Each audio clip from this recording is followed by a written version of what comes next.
하나님 아버지 감사합니다. 주의 말씀 앞에 있습니다. 주께서 허락하신 말씀을 삼가 듣고자 합니다.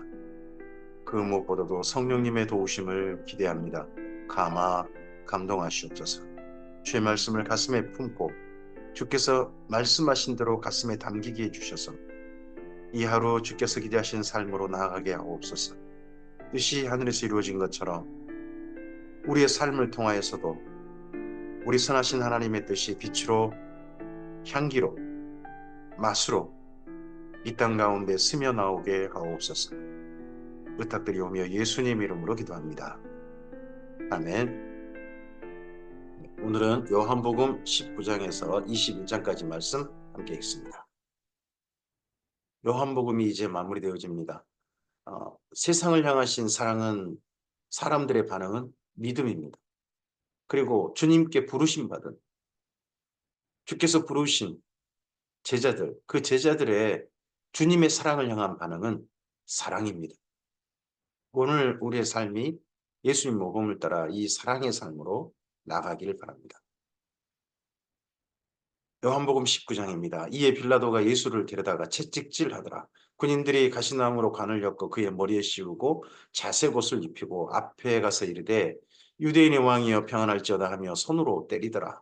빌라도가 다시 밖에 나가 말하되 보라 이 사람을 데리고 너희에게 나오나니 이는 내가 그에게 아무 죄도 찾지 못한 것을 너희로 알게 하려 함이로라 하더라. 채찍질이 로마 군인들이 그 채찍질을 한 게 정말 잔인한 형벌이었다고 하죠. 그들의 채찍은 단순히 그냥 채찍이 아니라 그 채찍에 뭐 몇 가지 짐승의 이빨이라든지 이런 게 박혀 있었다고 하죠. 그래서 채찍질을 하면 사람이 살점을 뜯고 그러한 채찍질이었다고 합니다. 채찍질 한 번에 예수님의 몸은 정말 거의 처참하게 되었을 겁니다.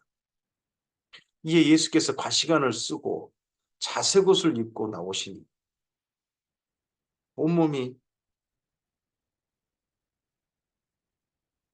그리스도 되셔가 나오셔서 빌라도가 그들에게 말하되 보라 이 사람이로다 하며 제사장들 대제사장들과 아랫사람들이 예수를 보고 소리질러 이르되 이렇게 된 예수님을 보고도 그들이 예수를 보고 소리질러 이르되 십자가에 못 박으소서 십자가에 못 박으소서 하는지라.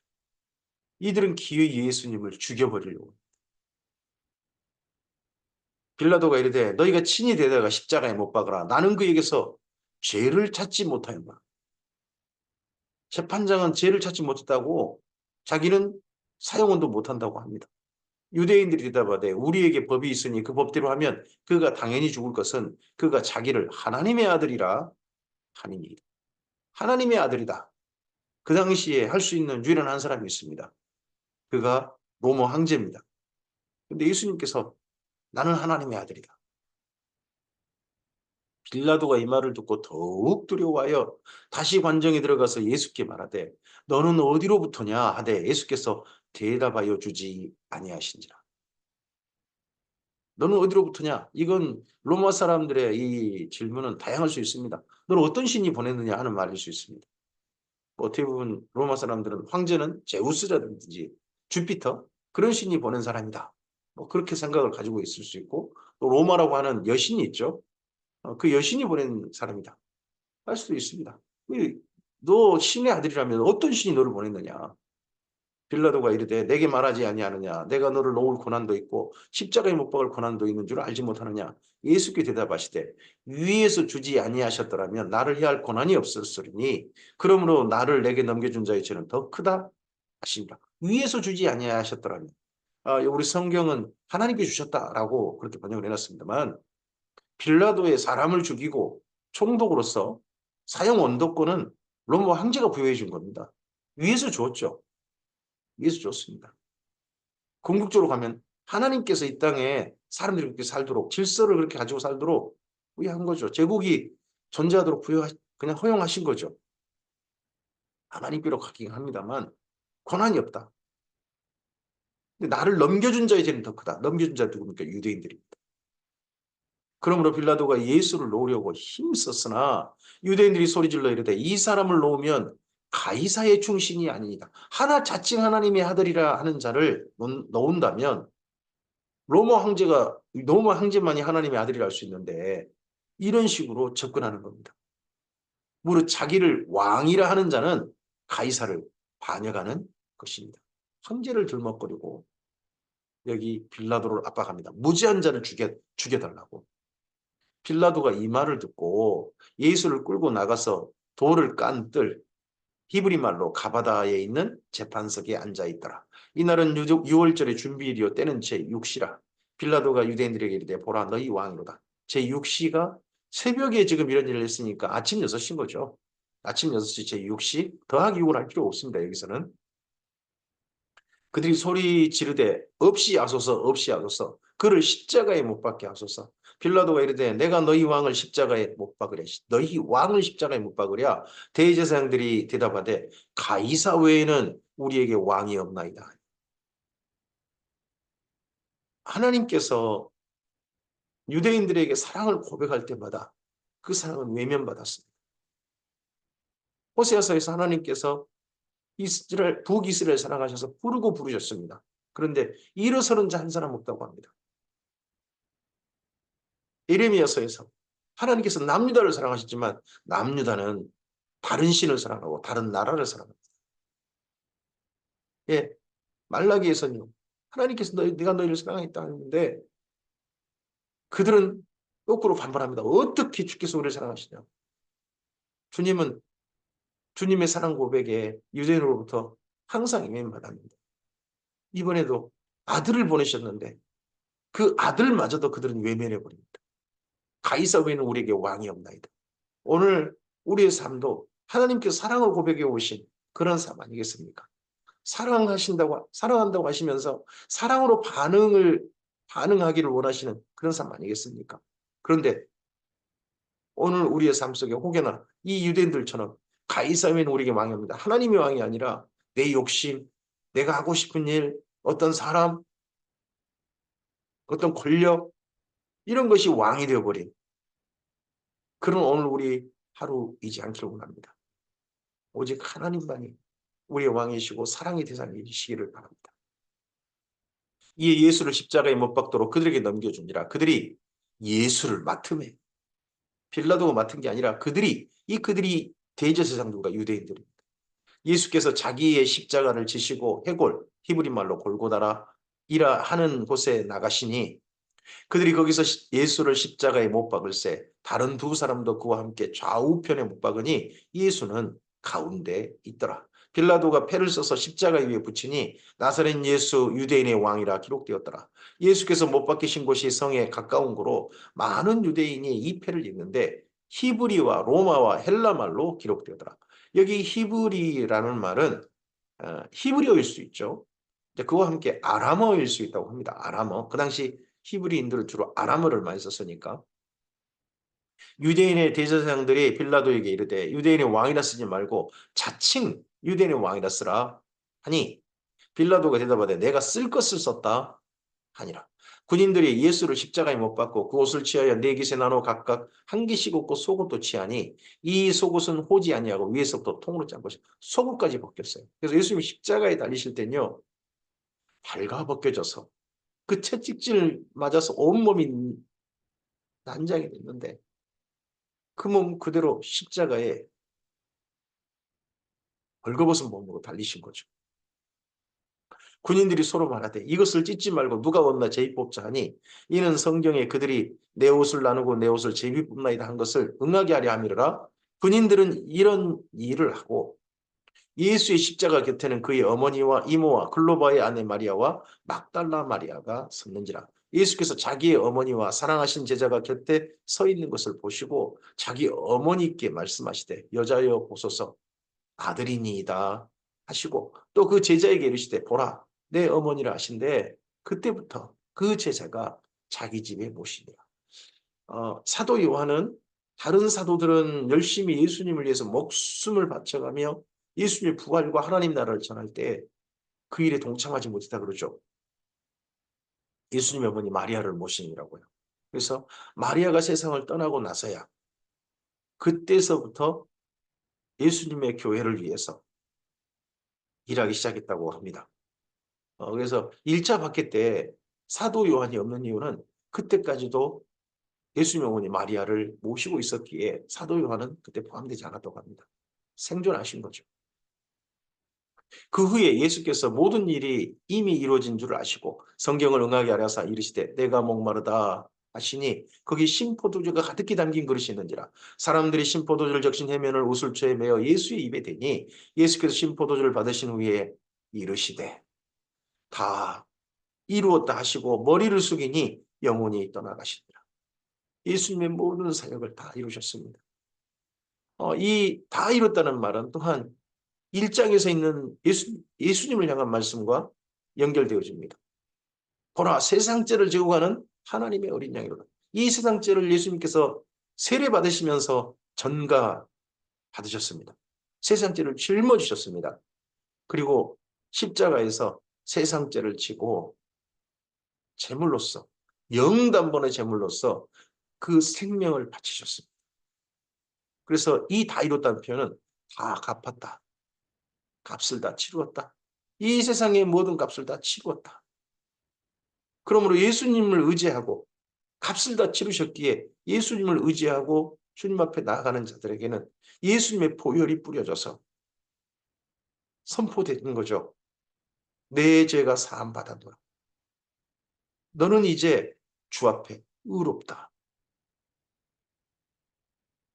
이날은 준비일이라 유대인들은 그 안식일이 큰 날이므로 그 안식일에 시체들을 십자가에 두지 아니하려 하여 빌라도에게 그들의 다리를 꺾어 시체를 치워달라 하니 군인들이 가서 예수와 함께 못 박힌 첫째 사람과 또 다른 사람의 다리를 꺾고 예수께 이르러서는 이미 죽으신 것을 보고 다리를 꺾지 아니하고 그중 한 군인이 창으로 옆구리를 찌르니 곧 피와 물이 나오더라.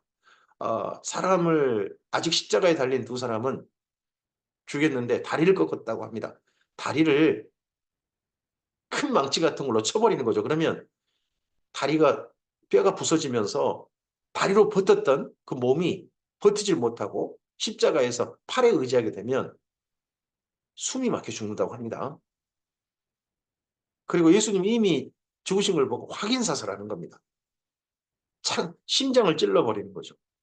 창으로 심장을 찔러버려서 그 심장에서 피와 물이 나옵니다. 피가 예수님은 이미 많이 흘리셨기 때문에 그 피가 흘려버리고 나면 나머지는 우리가 몸이 특히 심장이 어쨌든지 움직이려고 해가지고 물이 채워진다 그러죠. 이 일을 본 자가 증언하였으니 그 증언이 참이라. 그가 자기 말하는 것이 참인 줄 알고 너희로 믿게 하려 함이니라. 이 일을 사도 요한이 곁에서 다 목격했습니다. 이 일이 일어난 것은 그 뼈가 하나도 꺾이지 아니하리라는 성경을 응하게 하려 함이라. 또 다른 성경에 그들이 그 찌른 자를 보리라 하였느니라. 아니 여기 다른 성경에 그들이 그 찌른 자를 보리라. 이 표현은 스가랴서에 있습니다. 이 찌른 자, 요한계시록까지 등장합니다. 찌른 자, 예수님의 재림 때도 찌른 자들이 예수님의 재림하신 걸 보고 대성통곡할 것이다. 이 찌른 자는 여긴 지금 로마 군인이 찔렀습니다만 지금 예수님의 죽이기를 맡은 자들이 누굽니까? 넘겨받은 자들이 누굽니까? 유대인들입니다. 유대인들이 찌른 겁니다. 그래서 스가랴서에서는 유대인들이 찌른 자로 나옵니다. 로마가 아닙니다. 아리마대 사람 요셉은 예수의 제자이나 유대인이 두려워하여 그것을 숨기더니 2일 후에 빌라도에게 예수의 시체를 가져가기를 구하며 빌라도가 허락하는지라 이에 가서 예수의 시체를 가져가니라. 일찍이 예수께 밤에 찾아왔던 니고데모도 몰약과 침향 섞은 것을 100리트라쯤 가지고 온지라. 이에 예수의 시체를 가져다가 유대인의 장례 법대로 그 향품과 함께 세마포로 쌌더라. 예수께서 십자가에 못 박히신 곳에 동산이 있고 동산 안에 아직 사람을 장사한 일이 없는 새 무덤이 있는지라. 이날은 유대인의 준비일이요 또 무덤이 가까운 거로 예수를 거기 두니라. 요한복음 20장입니다. 안식 후 첫날 6월절이 지났습니다. 6월절 안식 후 첫날 일찍이 안식일은 저녁 6시부터 시작되죠. 6시부터 시작되니까 밤에 안식일 지나자마자 바로 무덤에 오지 못했습니다. 그리고 이제 밤이 지나는 거죠. 그리고 새벽에 일찍이 아직 어두울 때에 막달라 마리아가 무덤에 와서 돌이 무덤에서 옮겨진 것을 보고 시몬 베드로와 예수께서 사랑하시던 그 다른 제자에게 달려가서 말하되 사람들이 주님을 무덤에서 가져다가 어디 두었는지 우리가 알지 못하겠다 하니 베드로와 다른 제자가 나가서 무덤으로 갈새. 여인들이 여기 제자들한테 와가지고 예수님의 시체가 없습니다. 무덤에 시체가 안 보입니다. 예수님의 죽음이 안 보입니다. 아니 말 듣고 얼른 무덤에 찾아가 본 겁니다. 다른 제자들은 나가지도 않고 믿지도 않고 가만히 있는데 두 사람은 무덤을 향해 급히 뛰어갑니다. 한 사람은 베드로고 그 다른 제자입니다. 그 다른 제자가 이 요한복음을 쓴 사도 요한인 거죠. 둘이 같이 다름질하더니 그 다른 제자가 베드로보다 더 빨리 달려가서 사도 요한이 더 먼저 도착했습니다. 먼저 무덤에 이르러 굽으려 세마포 놓인 것을 보았으나 들어가진 않았습니다. 무덤 안을 얼른 살펴본 거죠. 근데 세마포 놓인 게 보였다는 겁니다. 세마포만 있고 그 시신, 죽음은 없는 거죠. 시몬 베드로는 따라와서 무덤 안에 들어가 보니 세마포가 따로 놓여 있고 또 머리를 쌌던 수건은 세마포와 함께 놓이지 않고 딴 곳에 쌌던 대로 놓여 있더라. 나사로도 죽은 지 4일 된 나사로도 온몸이 그리고 머리가 어떻게 전체적으로 딱 풍경을 그 광경을 정확히 목격해서 기록하고 있는데 예수님의 무덤안 온몸을 쌌던 세마포라 그리고 머리를 쌌던 수건 이건 따로 전부 다 놓여 있었다 하는 자기가 목격한 대로 우리에게 증언해 주고 있습니다. 그때야 무덤에 먼저 갔던 그 다른 제자도 들어가 보고 그때 사도 베드로가 먼저 들어갔고요. 사도 요한은 나중에 들어가서 보고 믿더라. 그들은 성경에 그가 죽은 자 가운데서 다시 살아나야 하리라 하신 말씀을 아직 알지 못하라. 그러면 여기 사도 요한이 믿었단 말은 예수님 시신이 없어졌다는 말, 그 말을 믿었다는 말 정도가 되겠죠. 이에 두 제자가 자기들의 집으로 돌아가니라. 자기들의 집이라고 그러는데 아직 저쪽 갈릴리로 가지 않았습니다. 현재 자기들의 집은 마가의 다락방입니다. 여기서는 마리아는 무덤 밖에 서서 울고 있더니 울면서 꾸프려 무덤 안을 들여다보니 마리아는 돌아가지 못했습니다. 이 여인이 막달라 마리아죠. 계속해서 무덤 밖에 서서 두 제자는 마가의 집으로 가버렸는데도 불구하고 무덤을 떠나지 못합니다. 울고 있고 계속 안을 들여다보고 있으니까 흰 옷 입은 두 천사가 예수의 시체 누웠던 곳에 하나는 머리편에 하나는 발편에 앉았다. 이런 증언도 사도 요한은 아주 세심하게 들은 것 같습니다. 천사들이 이르되 여자여 어찌하여 우느냐 이르되 사람들이 내 주님을 옮겨다가 어디 두었는지 내가 알지 못함이니이다. 이 말을 하고 뒤를 돌이켜 예수께서 서 계신 것을 보았으나 예수이신 줄은 알지 못하더라. 예수의 모습이 변형되신 거죠. 그래서 예수님이신 줄 몰라봤어요. 예수께서 이르시되 여자여 어찌하여 울며 누구를 찾느냐 하시니 계속해서 여자여 하는 말 귀내라는 말인데 예수님께서 가나 혼인 잔치 때부터 여자여 하는 말 그리고 또 가는마다 현장에 잡힌 여인한테도 여자여 그리고 여기 막달라 마리아에게도 여자여라고 하십니다. 그래서 이건 번역인 것 같아요. 원래 예수님께서 아람어로 혹은 히브리어로 각각의 여인들을 어떻게 불렀는지는 모르겠으나 여기 헬라어로 번역될 때 그냥 공통인 단어로 귀네라는 단어로 다 번역한 것 같습니다. 마리아는 그가 동산지기인 줄 알고 이르되 주여 당신이 옮겼거든 어디 두었는지 내게 이루소서 그리하면 내가 가져가리이다. 예수께서 마리아야 하시거늘 마리아가 돌이켜 히브리 말로 라보니 하니 이는 선생님이라는 말이라. 라보니 나의 선생님. 예수께서 이르시되 나를 붙들지 말라. 내가 아직 아버지께로 올라가지 아니하였노라.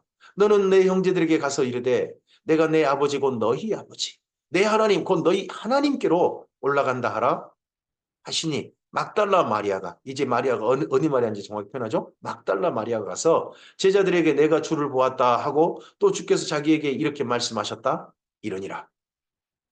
이날 곧 안식 후 첫날 저녁 때 새벽에 일이 있었잖아요.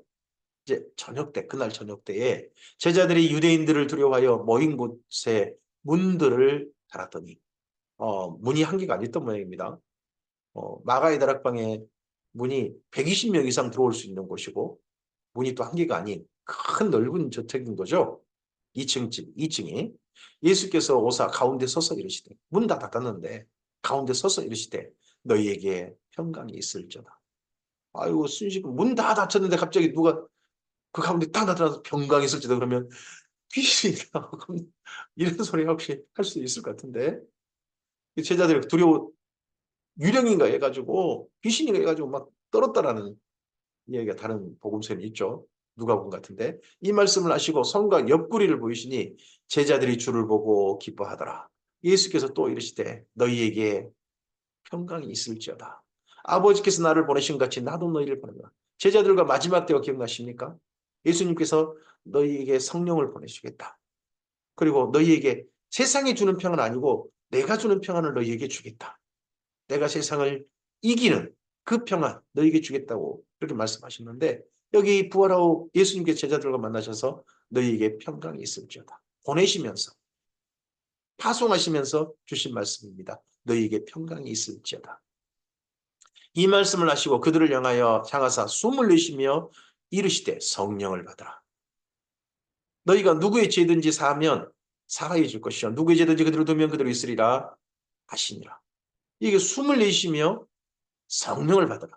아주 어느 풍경이 연상되냐 그러면 창세기 2장에 사람을 흙으로 창조하시고 그 안에 하나님께서 숨을 불어 넣으시자 생명, 살아있는 사람이 되지 않습니까? 이때 예수님께서도 성령을 보내시는데 숨을 내쉬며 이야기하십니다. 새롭게 창조된 거죠. 그래서 하나님의 창조는 아담, 하와 그리고 주의 몸된 교회, 교회된 사람들을 창조하신 게 있습니다. 이 창조하신 사람들을 보고 사도 바울은 그렇게 외쳤죠. 보라, 새 피조물이 되었도다.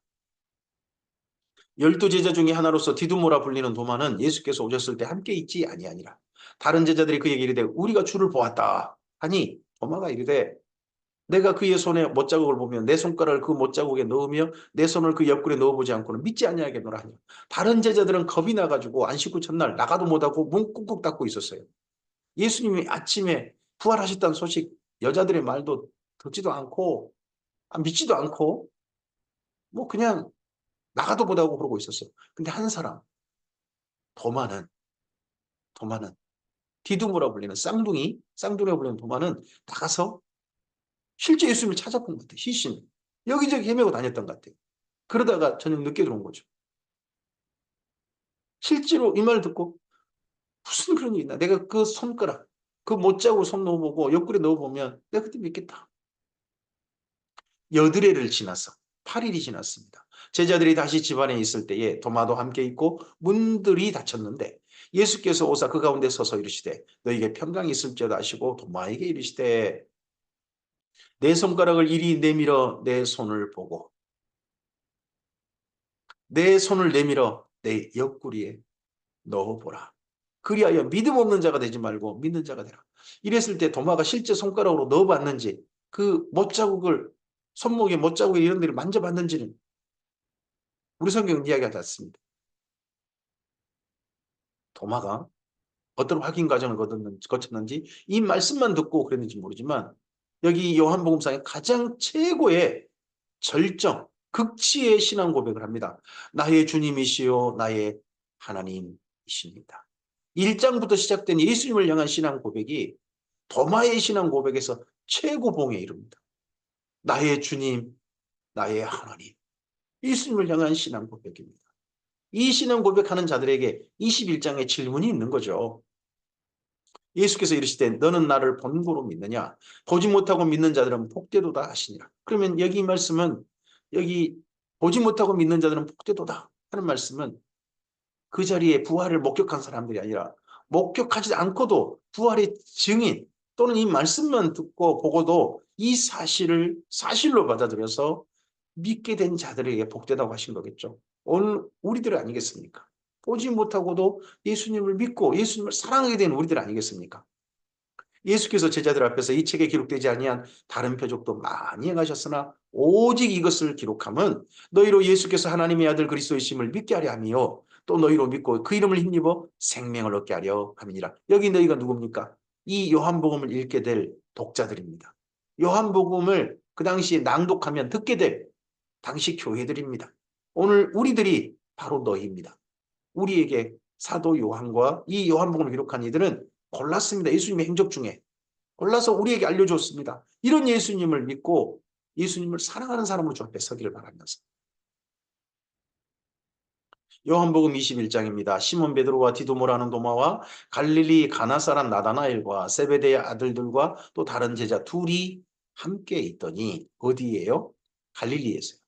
시몬 베드로가 나는 물고기 잡으러 가노라 하니 그들이 우리도 함께 가겠다 하고 나가서 배에 올랐으나 그날 밤에 아무것도 잡지 못하였더니 날이 새어갈 때에 예수께서 바닷가에 서였으나 제자들이 예수이신 줄 알지 못하였죠. 이 장면이 예수님께서 베드로를 바닷가에서 처음 만났을 때하고 너무 닮아있죠. 데자비라고 합니까?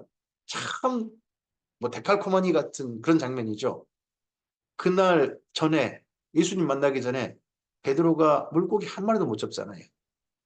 그래서 허탈한 마음을 가지고 근심을 가지고 그물을 싣고 있는데 예수님께서 찾아오셨고 배를 약간 바닷가에 뛰기를 원하셔가지고 그 배에서 말씀 전하시고 깊은 데 가서 그물 던지라 하시지 않습니까? 그날 풍경하고 너무 비슷합니다.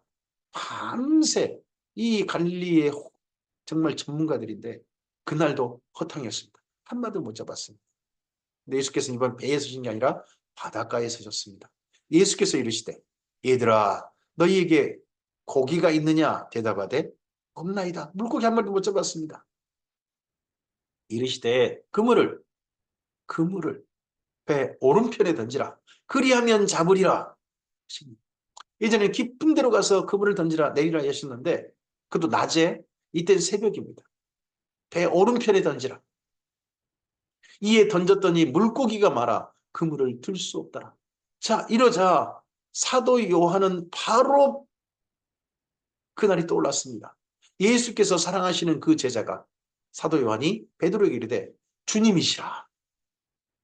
하니 시몬 베드로가 그 물고기 잡는 이 겉옷을 다 벗고 우통을 벗고 그러고 있다가 겉옷을 벗고 있다가 주님이라 하는 말을 듣고 겉옷을 두르니 그 유대인들의 속옷은 위아래가 따로 있지 않습니다. 한 옷입니다. 그래서 속옷 차림으로 물고기 잡다가 겉옷을 두른 후에 바다에 뛰어내렸다. 그 옷을 거기서 물고기 잡던 거기에서 그냥 바다에 풍덩 뛰어가지고 예수님께 베드로가 얼마나 예수님을 사랑하고 예수님을 정말 만나고 싶어 하는지 아니 바다에 뛰어들어서 그 겉옷 다 입고 헤엄치는 거나 배에 물 넣어져가지고 바닷가로 오는 거랑 비슷하지 않겠습니까? 다른 제자들이 육지의 거리가 약 불과 한 50칸쯤 되므로 얼마 멀지 않았다고 표현합니다. 작은 배를 타고 물고기 등 그물을 끌고 와서 육지에 올라보니 숯불이 있는데 그 위에 생선이 놓였고 떡도 있더라. 그물을 바로 올리지 못하고 끌고 왔다는 거죠. 바닷가로. 예수께서 이르시되 지금 잡은 생선을 좀 가져오라 하시니 시몬 베드로가 올라가서 그물을 육지에 끌어올리니 다른 사람들은 배로 왔고 시몬 베드로는 헤엄쳐 와가지고 그물을 육지에 끌어올리니 가득히 찬 큰 물고기가 153마리라. 이 153마리 때문에 볼펜도 탄생하고 수많은 믿음의 기업들이 탄생하고 많은 사람들이 주님을 바라보게 됐죠. 이같이 많으나 그물이 찢어지지 아니하였더라. 예수께서 이르시되 와서 조반을 먹으라 하시니 제자들이 주님이신 줄을 아는 고로 당신이 누구냐 간이 묻는 자가 없더라. 예수께서 가셔서 떡을 가져다가 그들에게 주시고 생선도 그와 같이 하시니라. 떡을 가져다가 그들에게 주시고 생선도 그와 같이 하시니라. 밤새 고생한 이들에게 물고기 잡느라 온몸에 피곤한 이들에게 쉬게 하시고 떡도 주시고 생선도 그들이 잡은 생선 예수님께서 물론 바닷가 숯불에다 생선도 구우셨는데 또 그들이 잡은 생선도 구워서 그들에게 주셨습니다. 이것은 예수께서 죽은 자 가운데 살아나신 후에 세 번째로 제자들에게 나타나신 것이라. 그들이 조반 먹은 후에 예수께서 시몬 베드로에게 이르시되 요한의 아들 시몬아 내가 이 사람들보다 나를 더 사랑하느냐 하시니 20장에서 도마의 신앙 고백이 있었습니다. 나의 주님, 나의 하나님. 그리고 나서 21장에 요한복음은 일부러 이 질문을 맨 마지막에 배치합니다. 요한의 아들 시몬아 내가 이 사람들보다 나를 더 사랑하느냐 하시니 이르되 주님 그러하나이다. 베드로는 그렇죠. 당연합니다. 제가 주님을 제일 사랑하죠. 하고서는 그 다음 말이 자기가 탁 떠오른 것 같습니다. 다 울기 전에 3번 부인했던 거. 내가 주님을 사랑하는 줄 주께서 아시나이다. 하지만 이건 진심이에요. 베드로의 진심입니다. 그러자 이르시되 내 어린 양을 먹이라 하시고 또 2번째 이르시되 요한의 아들 시몬아 내가 나를 사랑하느냐 하시니 이르되 주님 그러하나이다. 내가 주님을 사랑하는 줄 주께서 아시나이다. 이르시되 내 양을 치라 하시고 3번째 이르시되 요한의 아들 시몬아 내가 나를 사랑하느냐 하시니 베드로는 다 굴기 전에 자기가 3번이나 부인했던 그때가 떠올랐을지 모릅니다.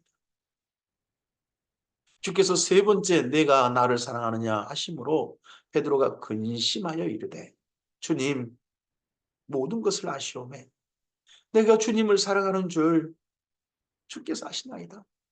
제가 주님을 그렇게 부인하고 했지만 제가 주님을 사랑하는 줄 이게 제 진심인 줄 주께서 아십니다. 예수께서 이르시되 내 양을 먹이라.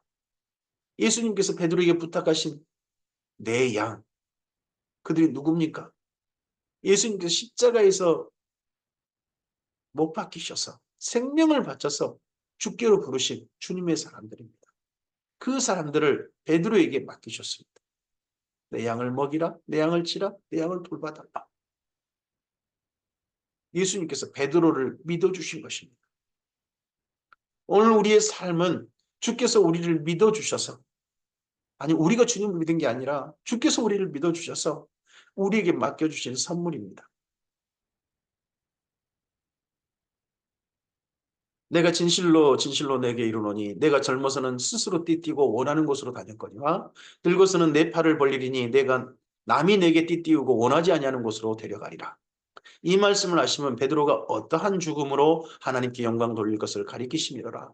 이 말씀을 하시고 베드로에게 이르시되 나를 따르라 하시니 베드로가 돌이켜 예수께서 사랑하시는 그 제자가 따르는 것을 보니 그는 만찬석에서 예수의 품에 의지하여 주님을 파는 자가 누구 오니까 묻던 자라.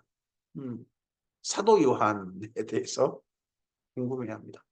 베드로는 이유 보면 그 사도행전에서 보면 사도 요한과 꼭 둘이 짝꿍돼서 다닙니다. 사도 요한을 되게 사랑하고 되게 아끼고 그런 것 같습니다. 사도 요한도 베드로를 그렇게 존경했는지 모르겠습니다. 하여튼 꼭 챙겨서 함께 둘이 다니는 게 보일 수 보여요. 이에 베드로가 그를 보고 예수께 여짜오되 주님 이 사람은 어떻게 되겠사옵나이까? 이 사람은 어떻게 되겠사옵나이까? 이 사람은 그럼 사도 요한은 어떻게 되는데요? 예수께서 이르시되 내가 올 때까지 그를 머물게 하고자 할지라도 이게 무슨 상관이냐?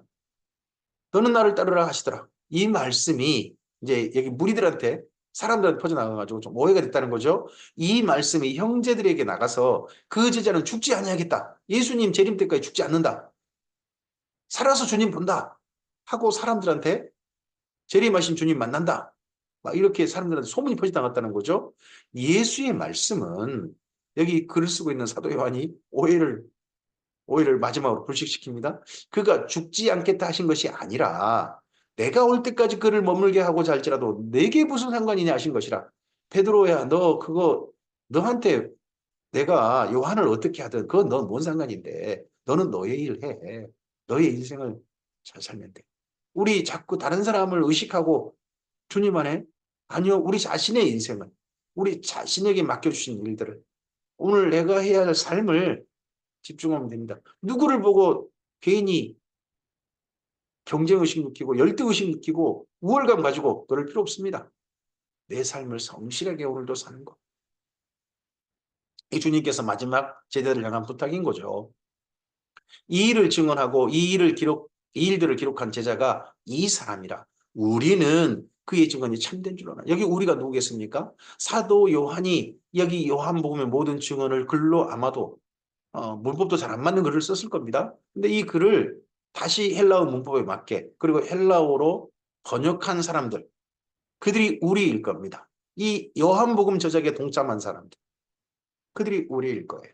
그의 증언이 참된 줄 아노라. 예수께서 행하신 일이 이외에도 많으니 만일 낱낱이 기록된다면 이 세상이라도 이 기록된 책을 두기에 부족할 줄 아노라. 예수님이 행하신 일이 참 많지만 이것만 일부러 기록했어요. 골라서 기록했어요. 그리고 이 증언이 참되다는 거예요.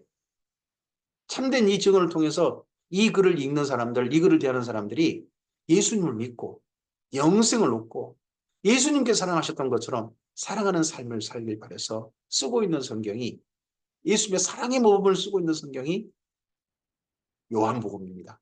나의 주님, 나의 하나님, 이렇게 고백하고 주께서 보내시는 곳에서 주께서 사랑하신 것처럼 세 계명을 따라 사랑하는 삶으로 오늘 주님과 함께 동행하는 우리였으면 좋겠습니다. 그리고 우리도 세상을 향하여서 이렇게 고백했으면 좋겠습니다. 요한복음을 내밀며 이 요한복음이 참인 줄 나도 안다. 우리는 그의 증언이 참된 줄 아노라 하는 그 우리 속에 이 말씀을 듣고 이 말씀을 따라 오늘 삶을 사는 우리들도 이 증언에 동참할 수 있기를 바랍니다. 오늘 여기까지 말씀이고요. 내일은 요한 1서의 말씀으로 이어가도록 하겠습니다. 이 하루 주님과 선한 동행하십시오. 주님을 향한 신앙 고백으로, 주님을 향한 사랑의 반응으로 그렇게 이 하루를 주님과 함께 동행하는 우리의 삶이기를 바랍니다. 감사합니다.